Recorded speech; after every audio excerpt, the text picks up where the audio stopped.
เธอปลอดภัยจากทุกสิ่ง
The 11th online episode of Peacetime, hosted on alternating Sunday mornings by PeacePoint and on alternating Thursday evenings by DIMC Information with myself, Pratt Nicholas Thanissaro, live streaming from Dhammakaya International Meditation Center in Azusa, California. Today's session will be about an hour and a quarter long and will consist of a 25-minute talk and 20 minutes of meditation, finishing up with 25 minutes of conclusion, answers to your questions submitted in advance, and news updates. Last time you saw me, we looked at the various aspects of spiritual friendship. The topic for the Dhamma talk today will be rationing unconditional love and reluctant leadership. Again, this session, I would encourage you to send in any questions you have by posting them on the PeacePoint Meditation YouTube page or PeacePoint Meditation Facebook page, or by sending them to me via Jintana Vachalapong, so that I can have a shot at answering them next time round. This session, we continue to deal with the remainder of the challenges concerning how to keep open, effective channels of communication with other people. One way to think about your social world is that you have an inner circle of people who you often talk to and feel close to, and an outer circle of acquaintances that you see infrequently or fleetingly. A sociologist called Mark Granovetter from Stanford University named these categories our strong ties and our weak ties, respectively. We know that being compassionate is good, but the bigger question is how to have enough compassion to go around for all the people we know. The answer is that we need to prioritize and know how to meet others' expectations. And in practice, this means that we may need to know how to ration our unconditional love in order to avoid burnout. Because real care for those we love is quite demanding, we need to distinguish between those for whom we have strong ties and those for whom we have weak ties. I will argue that for those with strong ties to us, we need to have unconditional love. By strong ties, generally I mean close family such as our parents, spouse or partner, our sons and daughters. We have special responsibility for these people with strong ties to us because for our parents, we have a big existential debt of gratitude for our upbringing and for being brought into the world in the first place. For our other strong ties, we were the ones who chose to have strong ties with them, so we need to have a special level of responsibility. As for the weak ties we have, generally these would refer to our extended family, our aunts and uncles, brothers and sisters, grandparents and in-laws, trusted friends, spiritual teachers, and beyond. We divide people we know into strong and weak ties because, in practicality, the expectations are different. We have to give special attention to those who are our strong ties. Why? Because if we don't, then who will? The underlying principle is that for those who constitute our strong ties, we try to give love that is unconditional. For our weak ties, we try to do our best to them at critical times. Although, as we shall see later in today's session, the people we are tied to in society can be divided into 6 groups or directions. Today we will look in particular detail at the 3 groups of our strong ties: our parents, marital partners, and children, and the group of our weak ties, otherwise known as our extended family. Our parents are the first group, where our compassion should be unconditional. Being generous to our parents may mean, if they die, that we would organize their funeral. But hopefully that's not the first thing that we would do to help them. If they are feeling down, we should have a kind word for them. Sometimes this means being patient and understanding of the nature of old age. Supposing your parents are rather old and forgetful, they may keep repeating the same stories over and over again. They may be irritated easily by small things, because they may not be very healthy. The nature of old people in general is that before, when they were young, they were active and they could do things for themselves. When they are older, they are not so strong or independent, but they can still see things that need to be done. They may be very observant after many years of experience. When they see things that need to be done but they can't do it for themselves, it makes them irritated and they tend to complain a lot. That is the nature of old people. If you are someone who's not very considerate, then when you meet someone who complains a lot, it is a temptation to get annoyed with them. But if they are your parents, then they deserve more patience. That's one way that you can help them to feel at ease when they are older. Sometimes we know there are things which irritate them. For example, if someone mentions their old debts. Supposing you, as a son or daughter, can help to take care of those debts, they will be able to enjoy more peace of mind. It might mean finding them a walking frame or fitting out a more accessible restroom. These are things that you might not consider doing for those with weak ties to you, but for your parents, it's something enriching to your own mind to be able to do for them, very similar to the sort of richness or inner richness that you discover when you meditate. So compassion, in keeping with the expectations of parents, is to take care of them in their old age and to continue with their life's work, as this will bring them peace of mind in their old age. Our spouse or partner is the second sort of strong tie, where our compassion should be unconditional. I won't say much about this because I guess monks should not be considered the resident expert on marital guidance. A general problem, though, is that in a relationship, the people go to all the trouble of getting married or living together, but they are still suspicious of each other. It seems to be quite common for married partners to hold back a little bit on the side for themselves, whether it be their car, their children, or their text messages. Even though they live together, it's like 2 people living independent lives in the same house. In such a case, it's likely the marriage won't last for very long, because you need to have unconditional sharing to make a marriage work. If you still keep certain parts of your life separate, it's like you are not wholehearted in being together, and it may show a shortfall in unconditional compassion. Our children are the third group of strong ties, where our compassion should be unconditional. Sometimes you wouldn't think your children would be very sensitive to small things, but children can be very observant, even of the affection that money can't buy. An example of this is given by Stephen Covey in his famous book on 7 Habits of Highly Effective People. Here's the story. There was a businessman who had 2 young sons. He felt guilty because he spent all his time at work and he never had any time for his family.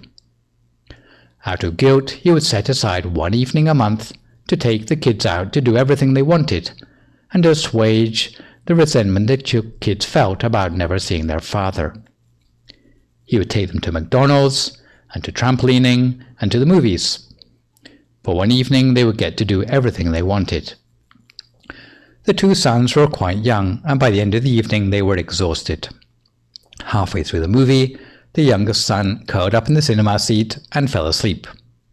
At the end of the movie, he'd still not woken up. The father picked up the sleeping son and took him to the car. The older brother followed behind. Because it was cold, the father took off his coat and put it back over the sleeping son to keep him warm in the back of the car. The elder brother saw him do this. Then the whole family drove home together. At home the mother was waiting and asked, "Boys, did you have a nice evening?" "Oh yes," they said, "we did trampolining and this and that." However, it was as if they were not really interested in all the treats they had had.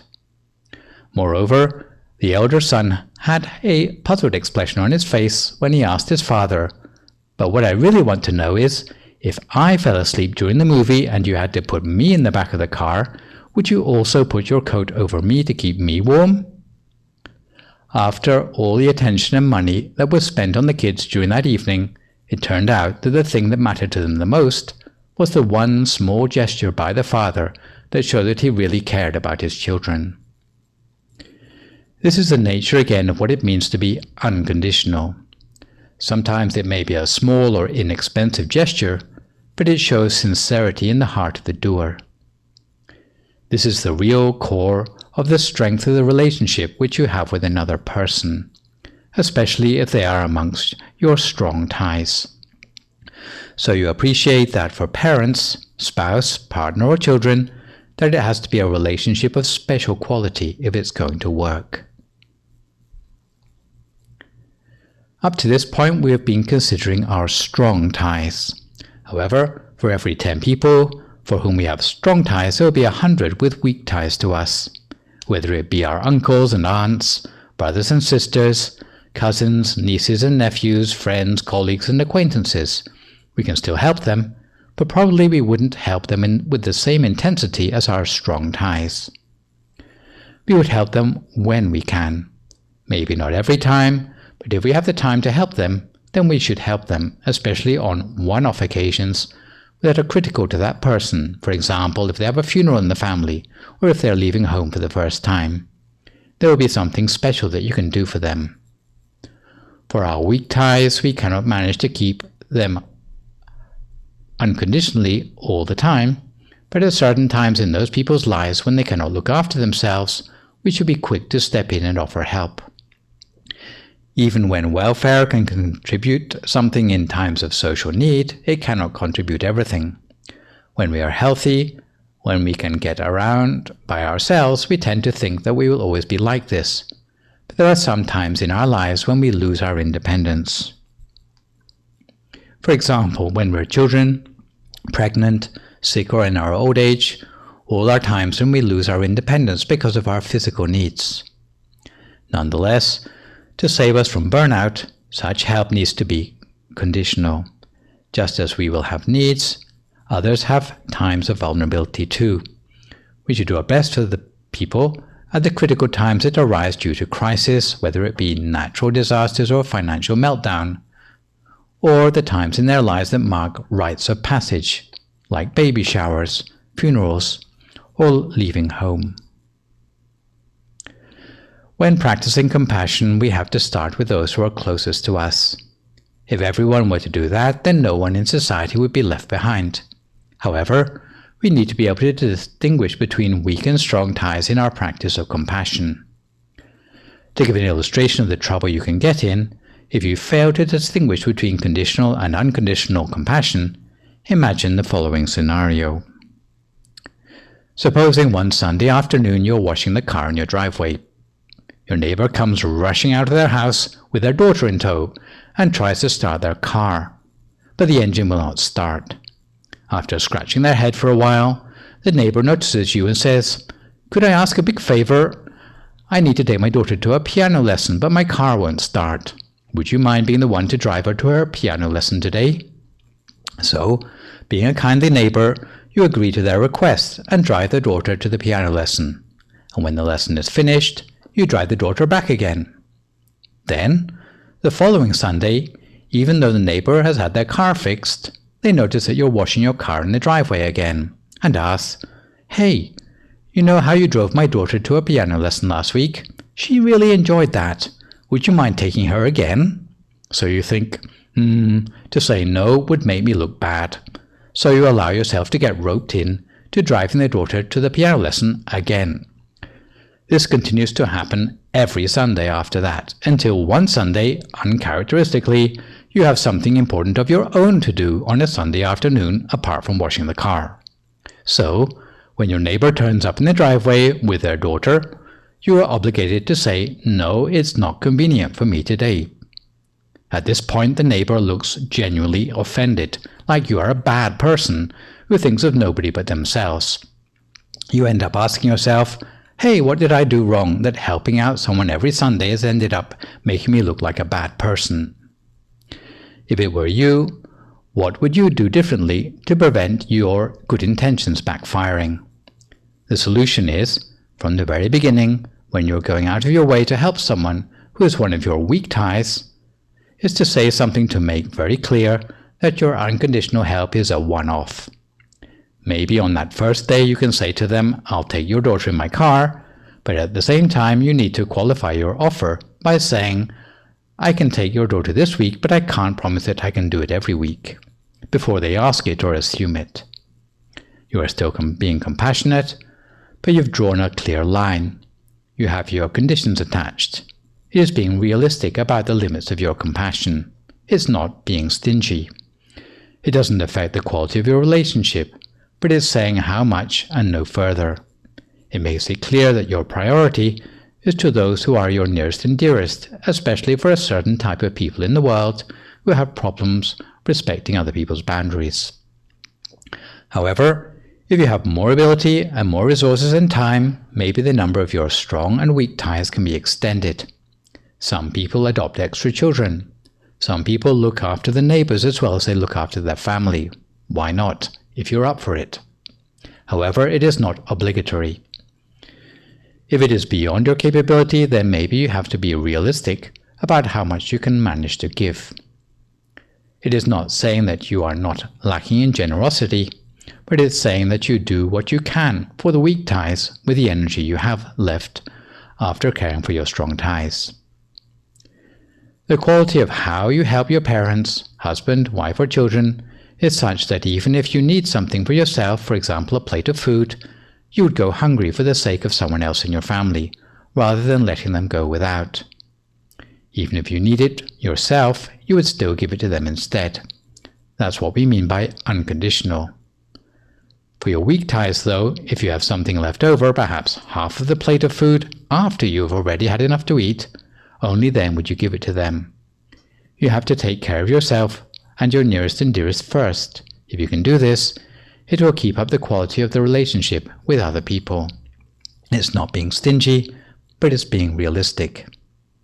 If weak ties people come asking for more than you can give, they are not your close family, then you should try to give them something, but maybe not as much as they request. If they are someone who's generous, then you should never refuse anyone outright. You should always find something to help them with, even though it may not be as much as they asked. If you can do this, it doesn't only strengthen your relationship with that person, but it also gives you some richness of mind. When you come to meditate, as a result, you will find that things go more fluently. For a person who always thinks, "This is mine, that is mine, I'm not going to share it, I want more from me, more for myself," that's the sort of person who will have problems with meditation. It is the sort of person who cannot expand their mind very easily. But a person who shares, a person who can help other people, but who is also sensible about exactly who these people are, such a person is one who can take delight in being generous to others, and who will get something back for themselves, which is a richness of mind, which is hard to find in any other way. So you can think of a family as an opportunity to cultivate unconditional love, and to cultivate richness of mind, which is hard to find in any other way. Indirectly, it's also about how society can be held together in a very strong way, just by the richness and quality of the relationship which we have with those who are closest to us. So what we do, even within the walls of our family home, is contributing to peace in the world in an indirect way. We get something, our family gets something, and society gets something.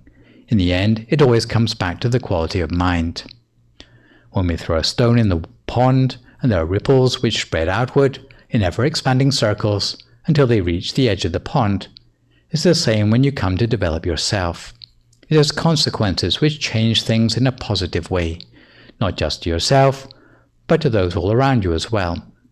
However, Don't underestimate the value of your weak ties or neglect them, because the central insight of Mark Granovetter, who originated the term strong and weak ties, was that for new information and ideas, our weak ties are more important to us than our strong ties. So in conclusion, neighborliness hasn't been replaced by the welfare state. Family problems can occur when we are conditional, where we should be unconditional in our compassion. Extended family problems can occur when we are unconditional, where we should be conditional in our compassion. And peace in the world starts with peace in the home. Speaking of peace in the world, we come to the time for some meditation for ourselves. If you would like to find a comfortable sitting position for yourself now, as you listen to my meditation instructions.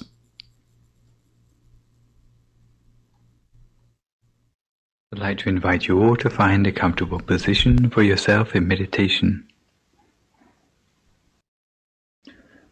With your right leg on your left leg, your right hand on your left hand, with the index finger of your right hand touching against the thumb of your left hand, with your hands palm upwards on your lap.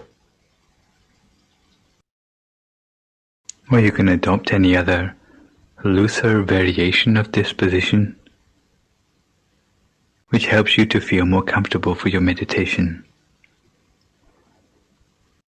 The important thing is that you feel alert, but yet relaxed.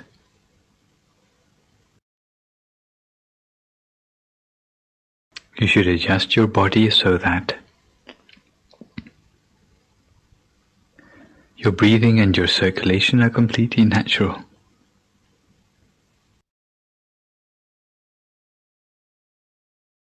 Adjust your position to minimize any possible aches or pains. Anything that might disturb the continuity of your attention.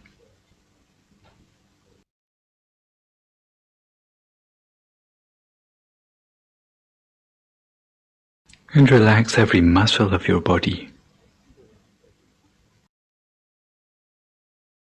Relax every muscle, starting with the muscles of your forehead.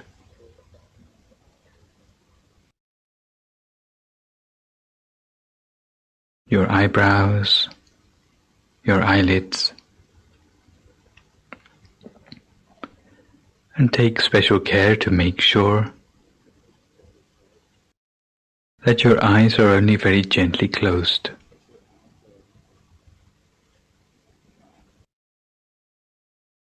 Make sure there's no pressure around your eyes. Never squeeze your eyes closed. But close your eyes only very gently, in much the same way you would close your eyes to go to sleep.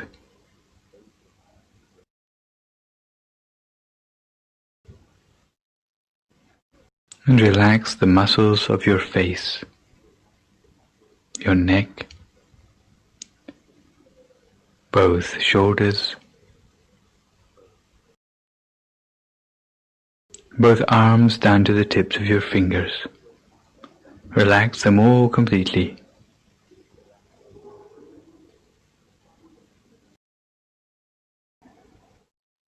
Relax the muscles of your chest, trunk and abdomen, both of your legs, down to the tips of your toes.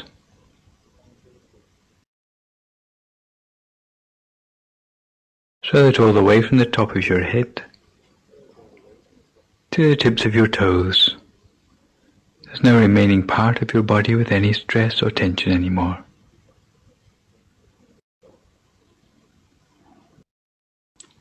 If you notice any stress or tension still remaining in your body, then try to relax it completely. Because the body that is completely relaxed will have the feeling as if it seems to melt away into the atmosphere around you.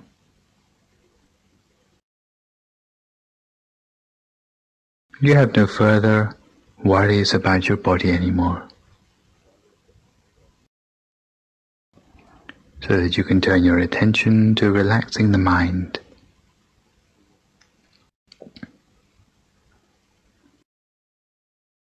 Relax the mind by letting go of all thoughts about the things of the world.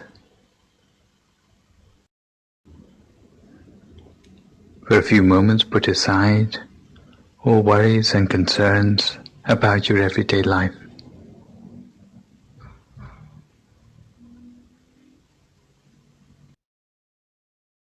Don't allow your mind to wander to thoughts of work, friends, family, study, or any other thing.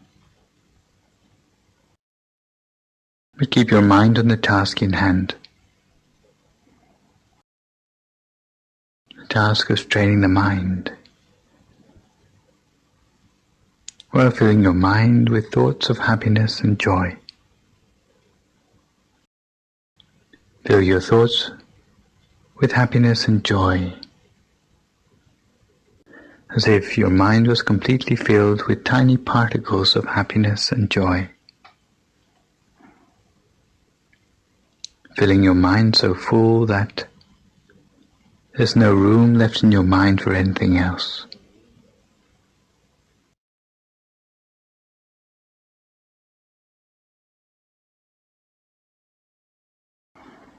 Make your mind spacious, light, radiant, and refreshed.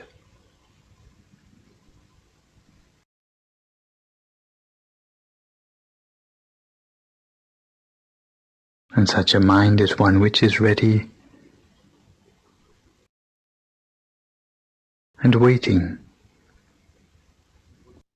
for the harmony and unity which we will embark upon in the meditation to follow. So once you are relaxed both in body and in mind, very gently, using no effort at all, imagine for yourself a picture of a bright object.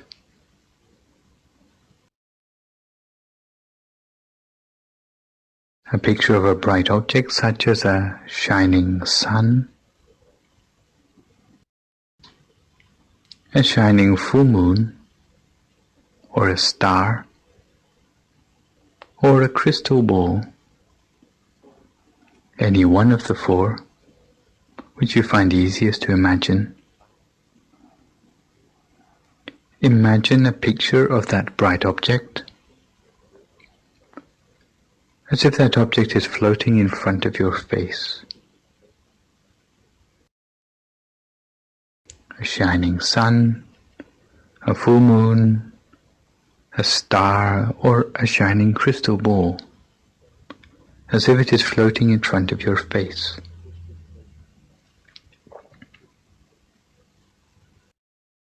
Imagine it effortlessly.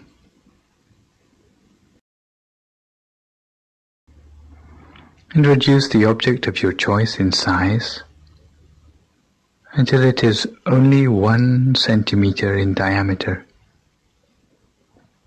until it is the size of the tip of your little finger and floating in front of your nose,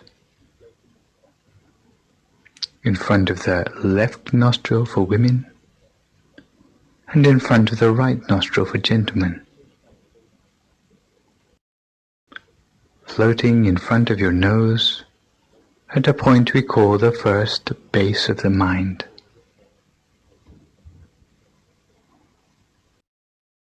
Make the bright object as bright as you can and as clear as you can,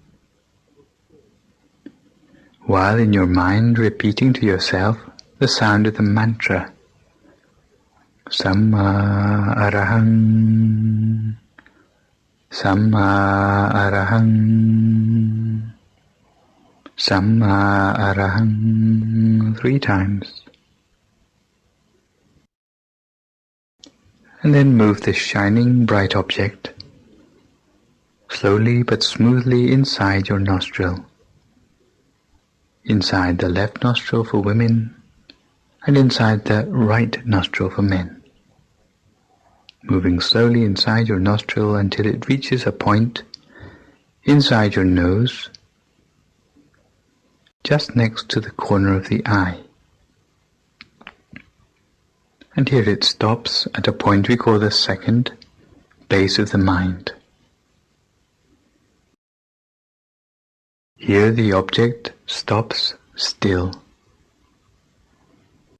And we make the object as bright as we can and as clear as we can, while hearing the sound of the mantra Samma Arahang, Samma Arahang, Samma Arahang 3 times.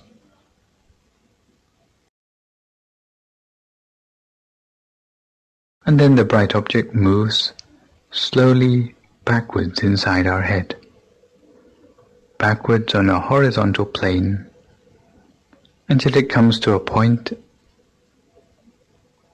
in the precise center of our skull, in the very center of our head, a point we call the third base of the mind. Here again the bright object comes to a standstill. Here we make the object as bright as we can and as clear as we can, while repeating to ourselves Samma Arahang, Samma Arahang, Samma Arahang 3 times.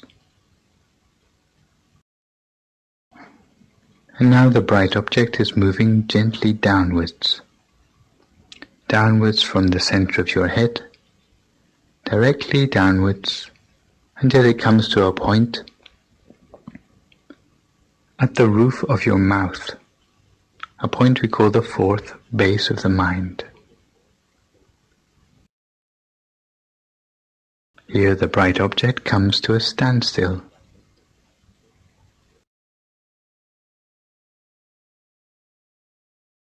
We make the object as bright as we can and as clear as we can, while at the same time repeating the mantra to ourselves Samma Arahang, Samma Arahang,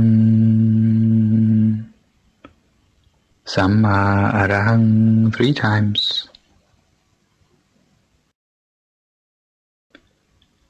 And again the bright object moves directly downwards, downwards inside our throat, downwards until it reaches a point just above the Adam's apple, a point we call the fifth base of the mind. Here the bright object comes to a standstill. We make the object as bright as we can and as clear as we can, while at the same time repeating the mantra to ourselves Samma Arahang, Samma Arahang, Samma Arahang 3 times. And now the bright object moves downwards again, deeper inside our chest, deeper inside our trunk, deeper inside our abdomen, moving directly downwards. If you imagine the central part of your body, then imagine 2 thin threads, one thread running from your navel on a horizontal plane directly through your back, a second thread on the same plane from the left side to the right side. Those 2 threads come to an intersection at a point in the center of the body, a point we call the 6th base of the mind.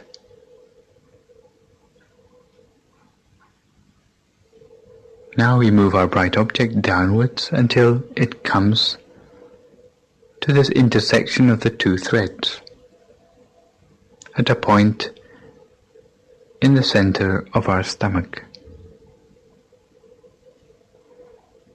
The bright object comes to a standstill at this point. We make the object as bright as we can and as clear as we can, while at the same time repeating the mantra to ourselves, Samma Arahang, Samma Arahang, Samma Arahang, 3 times. And now we move the bright object slowly upwards. Upwards the distance of 2 finger breadths above the intersection of the 2 threads.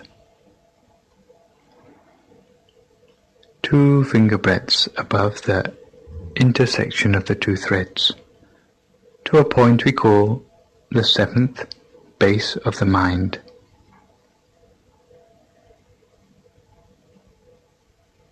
The bright object reaches the 7th base of the mind and comes to a standstill. In fact, we will not move the bright object anywhere else, because here is the true center of the body. This is the point where we will cultivate our bright object for our meditation. So here the bright object will stay while we repeat the mantra to ourselves. The sound of the mantra always coming from the center of the bright object. Samma Arahang, Samma Arahang, Samma Arahang, over and over again. The sound of the mantra always comes from the center of the bright object. At the same time, we always make the bright object as bright as we can and as clear as we can.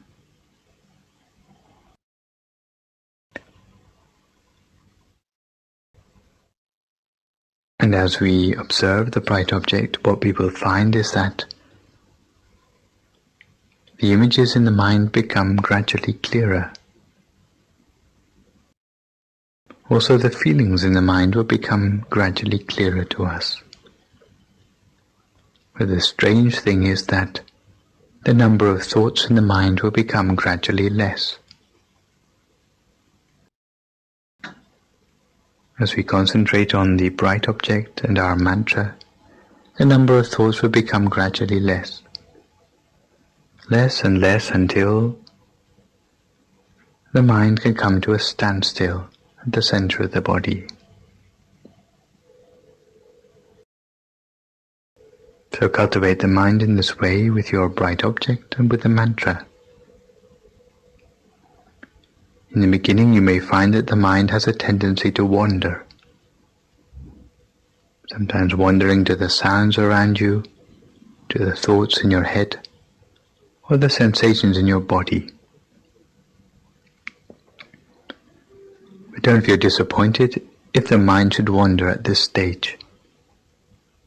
In the beginning, as soon as the mind wanders and you realize, always bring the mind back again to the bright object at the center of your body and to the sound of the mantra. If it wanders, then bring it back. And keep bringing the mind back until eventually the mind builds up a familiarity with the center of the body and the sound of the mantra, until eventually the mind will start to stay at the center of the body of its own accord. Samma Arahang, Samma Arahang, Samma Arahang, cultivating the sound of the mantra and the bright object, until eventually the mind will feel at home at the center of the body. Eventually you may find that the sound of the mantra will die away of its own accord, leaving only a pure, clear, shining mind at the center of the body. If you find at this point that there are no thoughts to irritate the mind anymore, then there's no need to restart with the mantra anymore. But simply cultivate the mind in stillness at the center of the body. And when the mind reaches a real point of stillness, then you find that happiness, purity and brightness will arise in the mind of their own accord. So cultivate your mind in silence for a few moments, just with a bright shining object and the sound of the mantra, until your mind comes to a standstill at the center of the body. To each to their own meditation for a few moments in silence until we come to the appropriate time.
Sappa Dhammanupavena Sappa Sankhanupavena Sattha Soti Bhavantu Te. So if you'd like to come to the end of your meditation for today, you can gradually open your eyes again. If you feel at all uncomfortable, then slowly try changing to a more comfortable position and gently finish your practice. There are 3 levels of challenge which I've mentioned over the last few sessions that we've been trying to face up to on our journey of spiritual transformation. Today in this 11th session, we will be making the connection between the work we've been doing in spiritual transformation and the well-being of the world around us under the heading of reluctant leadership. There are many problems pervasive in the world today, problems which threaten the very existence of the world itself, whether it be war, crime, corruption, vice, discrimination, or drugs. However, these problems don't come from the environment, but can mostly be traced back to the habits of the people inhabiting the world. The term habits means the things we do, say, and think until having become used to them. These habits can either be good or bad. A person's habits are like a personal program, which determines the pattern of what they do, say, and think over and over again. We can know that a behavior has become a habit if, when prevented from continuing with that habit, it causes us irritation. For example, some people say they're not in the habit of smoking, but if they get irritated every time they run out of cigarettes, then you can know, in spite of what they claim, that smoking has become their habit. Supposing you have good habits, the sort of things which you do, say, and think over and over again will be the things that bring you happiness in life. When the things which you are doing in life align with your conscience, then you tend to go on to experience prosperity in life.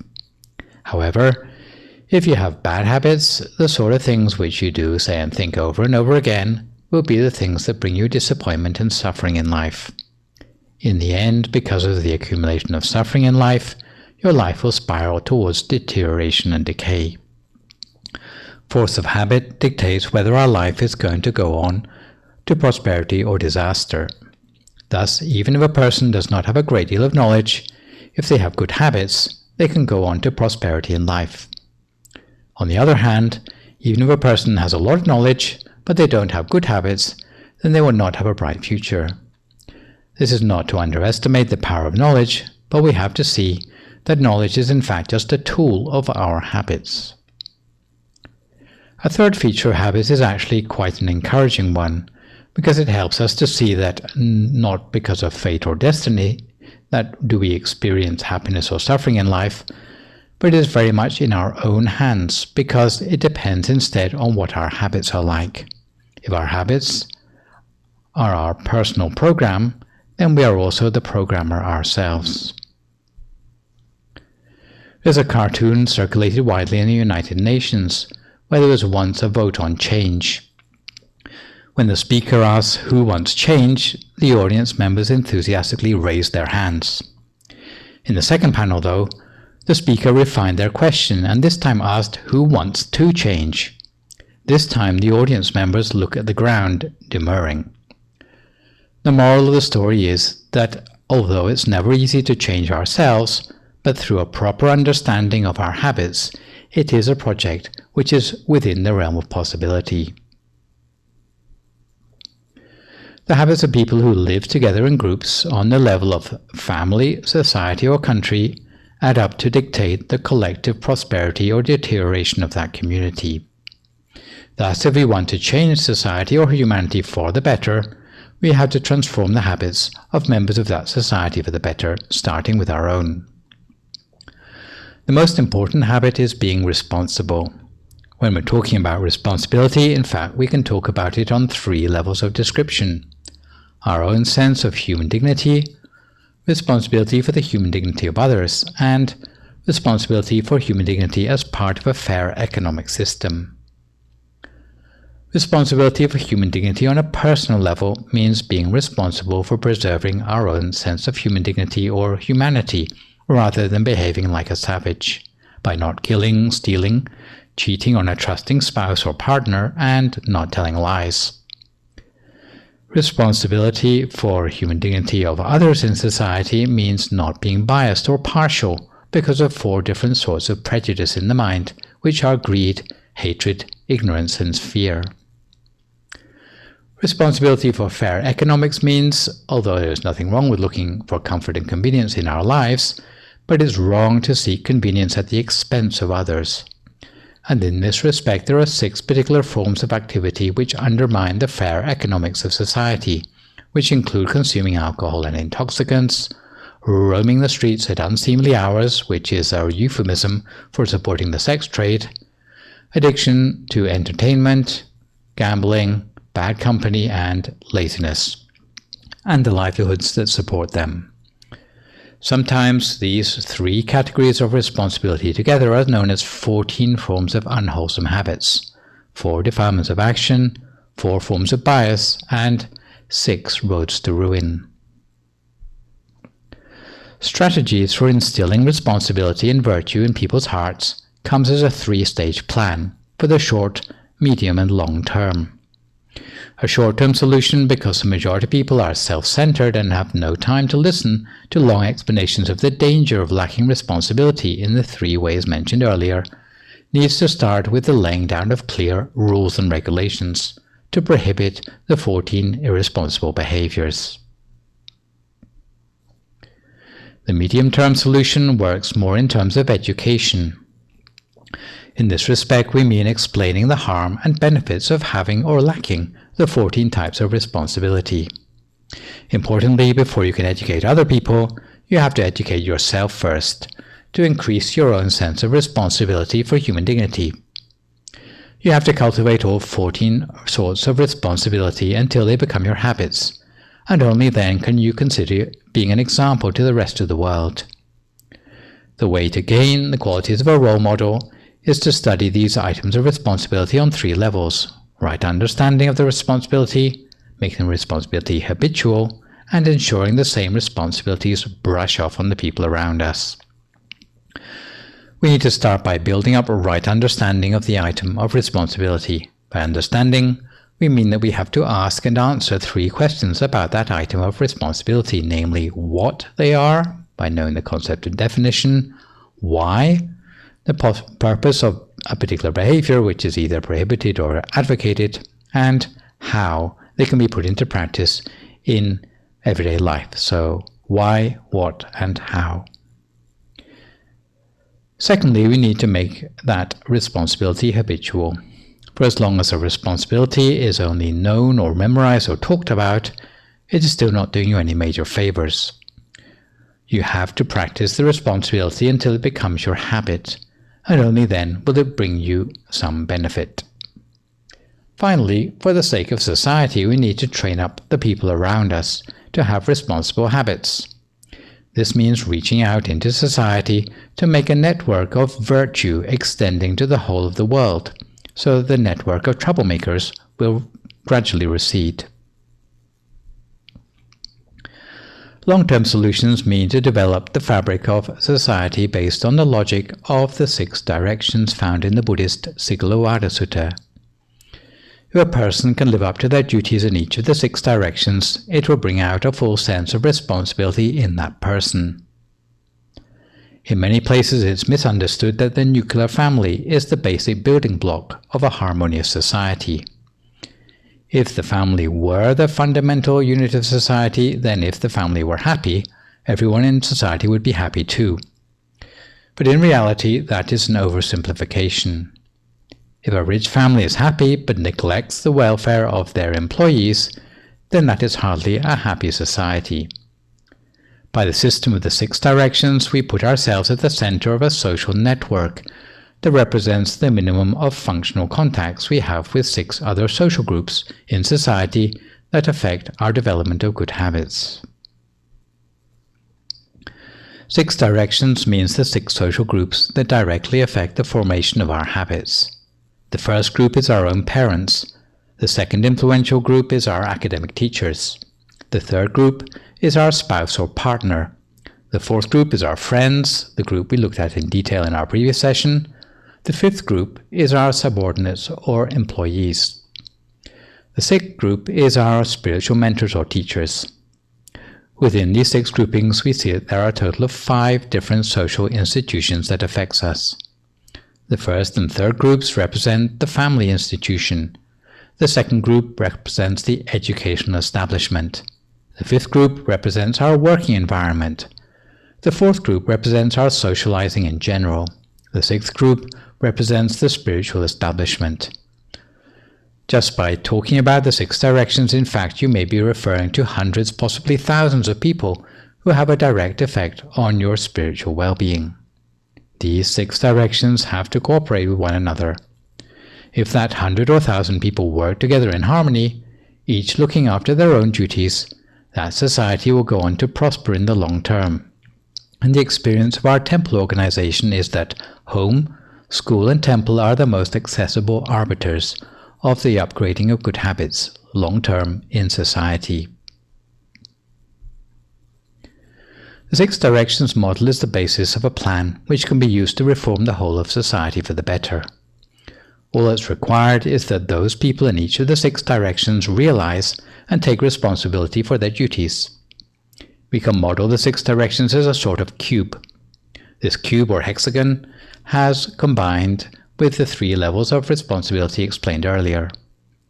Altogether, these 3 levels of responsibility in the 6 directions are a plan for establishing humanity in a brighter future. Without going into full detail of our duties for the 6 directions, I can summarize the influence of each direction on good habits as follows. For the parent-child relationship, there are 2 major issues: raising one's children and instilling good habits in them. The main problem with many parents these days is they just want to bring their children up to be strong and healthy, with an awareness of all the modern technology, but they forget to take an interest in the sort of habits their children have. In the teacher-student relationship, teachers have to build on the good habits that the parents have instilled, reinforcing these while increasing the student's level of academic knowledge. Really, instilling and reinforcing good habits should be the teacher's main duty. Only when a child has good habits will they be able to put what they know into good use. However, this is not what happens in our schools today. Teachers just try to impart the most knowledge possible, while completely ignoring the sort of habits their students have. What they are doing by passing on knowledge to students of questionable habits is tantamount to increasing the number of savvy troublemakers in our society. The authorities end up having to waste time catching all those criminals instead of being able to do better things with their time and resources. In the spouse or partner relationship, the main issue would be with the sharing of good habits. Supposing a husband says to his wife, "This is my bad habit, it's none of your business," or vice versa, then it's hard to understand why the husband and wife wanted to live together in the first place. It's like the cohabitation of two enemies. Really, marital partners should be helping bring out the best in each other. If they can manage this, then they have a lot more work waiting for them in terms of upgrading the goodness in the hearts of others in society. If partners in a relationship don't see their marriage in these terms, then maybe it's better not to get married in the first place. When talking about the friends you associate with, it's the same sort of principle as sharing good habits with one another. If you share the good habits you have with those around you, then the number of good people in the world will constantly be on the increase.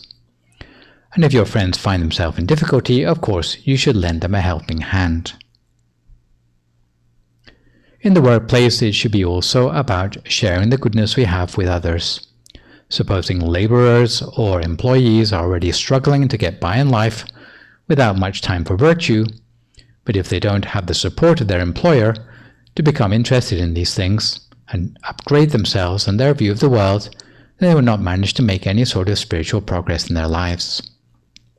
Often when workers organize themselves into trade unions, their only motivation is financial benefit, rather than concern for upgrading spiritual values to make their work meaningful or conform with right livelihood. As for spiritual mentors, the first priority is to accrue good habits for oneself in order to be a role model to others in society. Once this has been accomplished, the spiritual mentors can help teach others their duties according to the 6 directions. Spiritual mentors have to be a good friend first to themselves and then to others in society. If they don't do this duty, then they're not fulfilling their true role in society. You'll notice that if each person looks after their strong ties in their 6 directions, the result will be a snug or seamless interfacing between the individual bricks that form the fabric of society. And the cement between the bricks in society is the compassion manifested between the people, the 4 bases of sympathy: generosity, endearing speech, helpfulness, and consistency, that we've seen in the previous sessions. The structure of society in Asia is slightly more hierarchical than Western society, so the bricks in society pile up into quite a tall structure because the difference between the lowest and the highest levels of society is significant. But the thing to notice is that the society is structured and organized. The Western version of successful social structure is also structured and organized in the 6 directions, but because it's less hierarchical and more egalitarian, it is more like a low-rise structure. Problems with society will occur, however, where the snug interfacing between individuals breaks down, where it becomes every person for themselves. Society will become anarchic. Instead of being a well-organized structure, it will break down into the social equivalent of a pile of rubble. But what you will notice, whether society is well-structured or anarchic, is that those like yourself who are meditators and who care about their 6 directions will always find themselves at the center of society, because others will look to you for support and reliability. So even if you started out in meditation thinking only of your personal well-being, eventually you'll find yourself in a leadership role, even if it is with a high degree of reluctance. So now we come to the part of the live stream where we try to answer some of the questions sent in by viewers. My question today is another one from Kathleen of Glendora. Here comes the question. Last session, you talked about being a good friend, but how can you attract good friends in a time of social distancing when there are very few places to meet up? Hi Kathleen, thanks for your question. It is true that face-to-face meetings are difficult to find in times of social distancing. In spite of the pandemic, I think it is more important than ever to try to do what we can to support the idea of being a good friend. If you remember, there are 3 aspects to being a good friend: being a good friend to yourself, selecting a good friend, and being a good friend to others. Not all of these are limited by social distancing. For being a good friend to yourself, there are more opportunities than usual because we spend more time in our own company. But this behooves us to be more cautious about our thoughts and attitudes to make sure they are positive instead of wallowing in melancholy or frustration.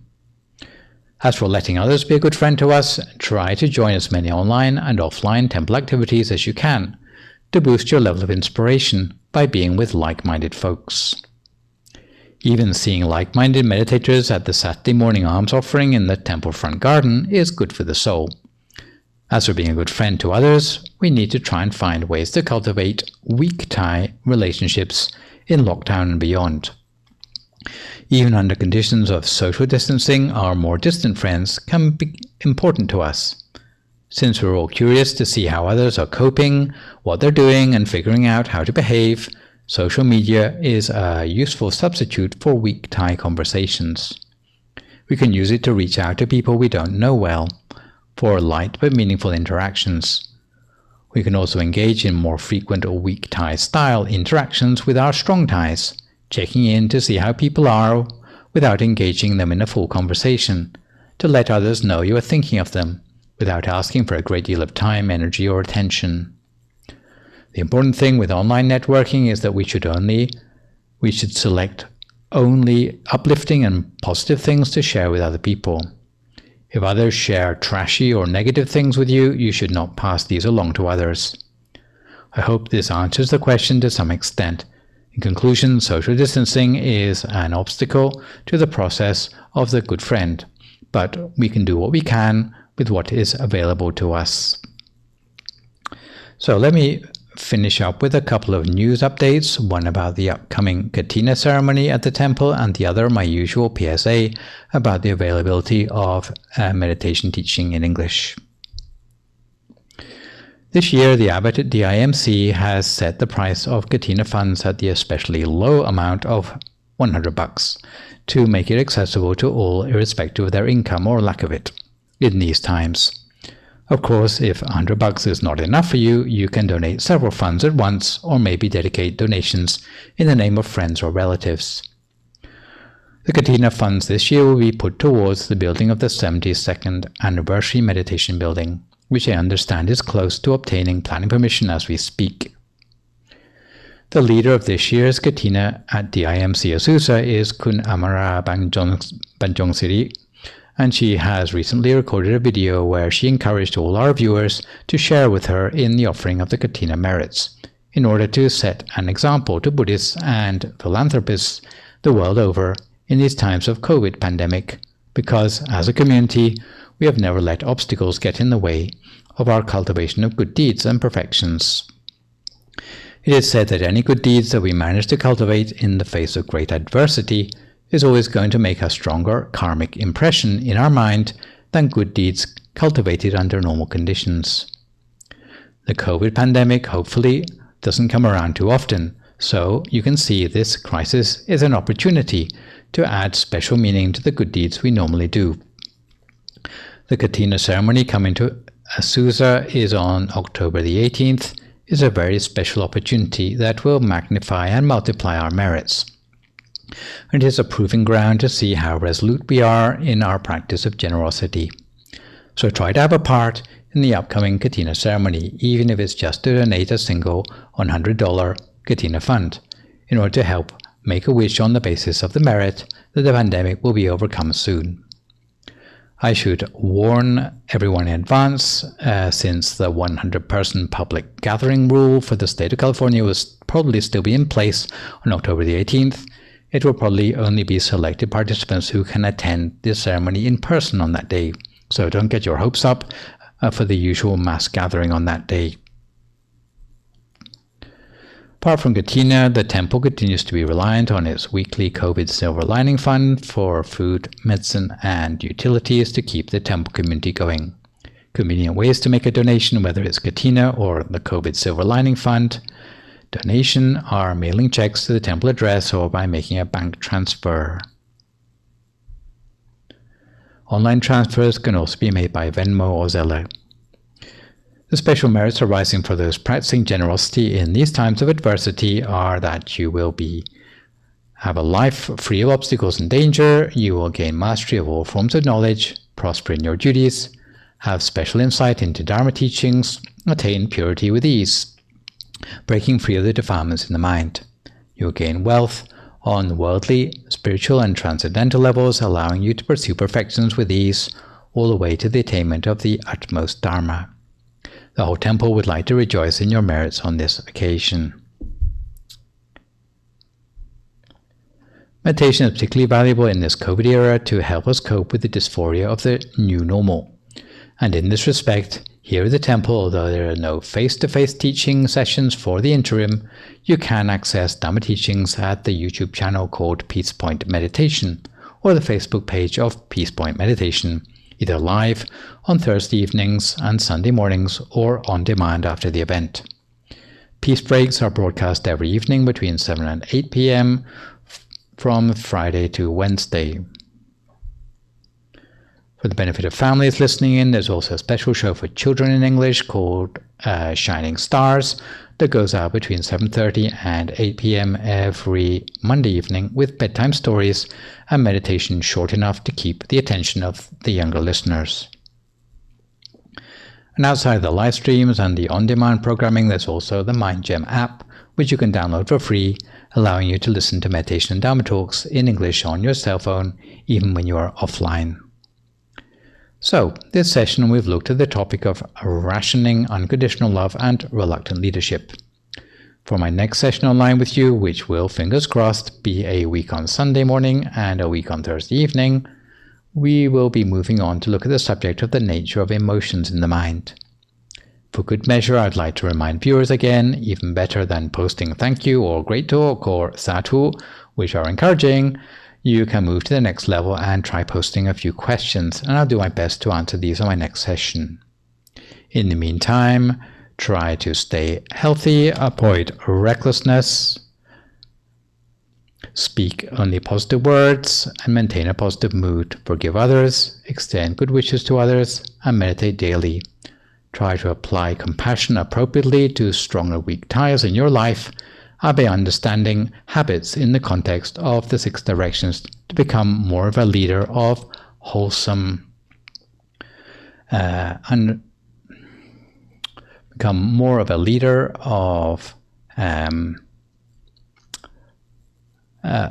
this wholesomeness in this world, even if it is with a certain degree of reluctance on your part. So today, this is me, Prime Nicholas Thanissaro, signing off for this session. So long, folks, and stay safe.